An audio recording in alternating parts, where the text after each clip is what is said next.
My name is Jeff Blandford. I'm a potter and glass blower from Saugatuck, Michigan, and we are currently in my backyard private studio.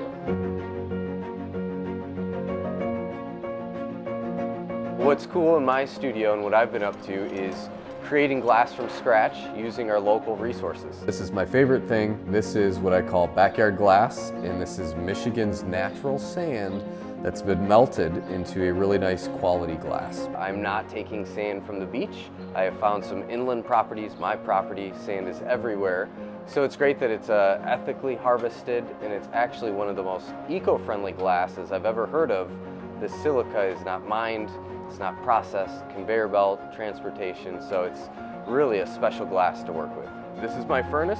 I've kept it at 2,100 degrees, and it stays there 24/7. It's got to keep the glass hot. So the idea for the backyard glass started really just as a little boy. I grew up in the sands, playing, running up the dunes.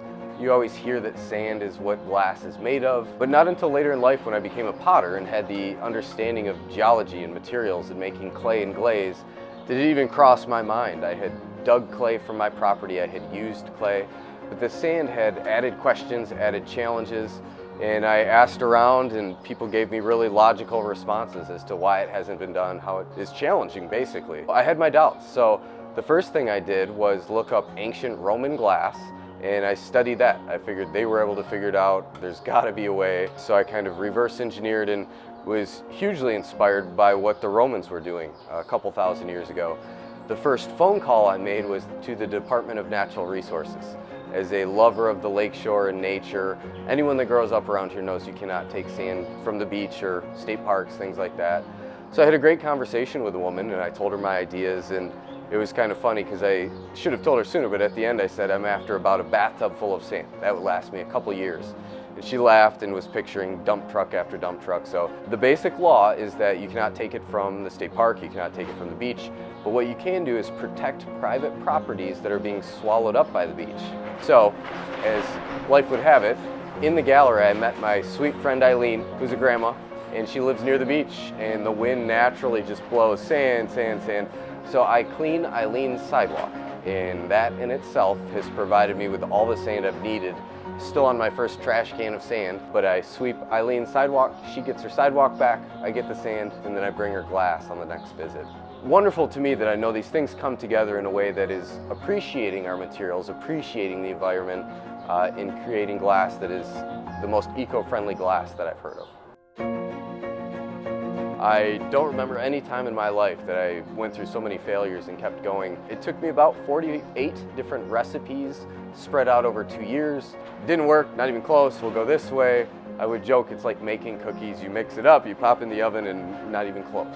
But eventually I started to make some progress, would follow that path, and then eventually after 2 years I had what was to me a literal crumb. It looked like a diamond, a shard of glass. And that was all that I needed to know that it could be done. And then it was a matter of scaling up and melting enough to try to manipulate and work with. Once I've got my material, I've got to keep it hot. It's constantly cooling. The wind, touching it, anything sucks the heat out of it. So I've got to put the heat back in.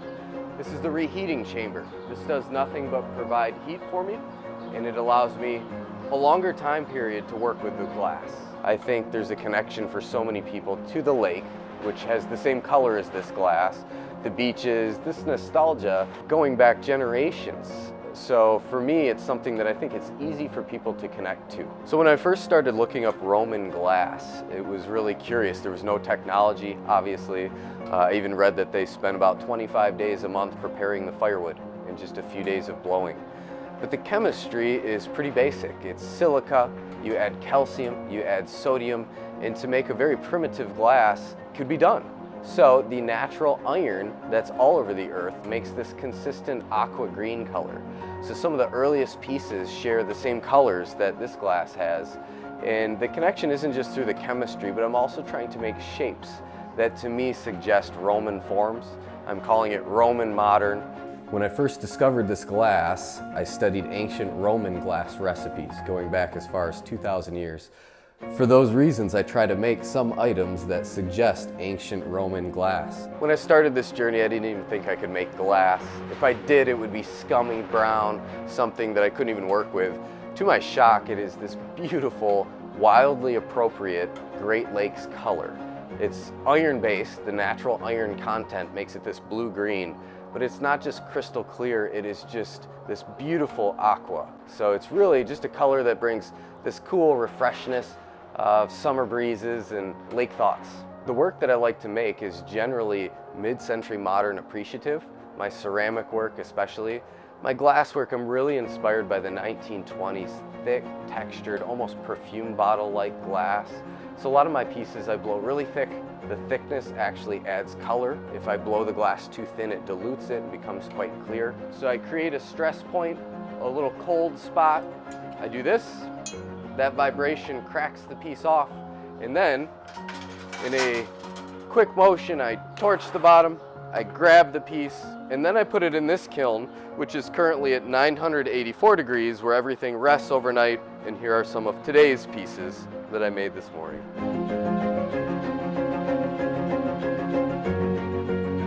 The gallery's got a great supply of pieces. I'm trying to stay ahead. I'm really excited for the future of this glass.